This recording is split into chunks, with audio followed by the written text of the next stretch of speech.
അപ്പോൾ ഇന്നൊരു ഇറച്ചി വരട്ടേൻ്റെ റെസിപ്പിയാണ് കേട്ടോ.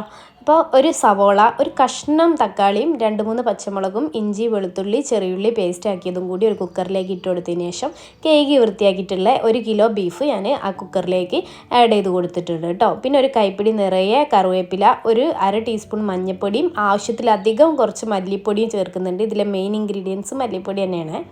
പിന്നെ നമ്മൾ ആവശ്യത്തിനുള്ള ഉലുവയും ഒരു സ്പൂണിൻ്റെ അടുത്ത് കുരുമുളക് പൊടി, ഞാൻ മുളക് പൊടി ചേർക്കുന്നില്ല, അതുകൊണ്ട് കുരുമുളക് പൊടിയും, പിന്നെ 1/2 ടീസ്പൂൺ ഇറച്ചി മസാല, 1/2 ടീസ്പൂൺ ഗരം മസാല, ആവശ്യത്തിന് ഉപ്പും കൂടി ചേർത്ത് കൈകൊണ്ട് നല്ലോണം ഇളക്കിയതിന് ശേഷം കുറച്ച് വെള്ളവും കുറച്ച് വെളിച്ചെണ്ണയും കൂടി മിക്സാക്കി അടുപ്പത്ത് വെച്ചിട്ട് ഒരു 5 വിസിൽ 6 വിസിൽ അടുപ്പിക്കുക കേട്ടോ.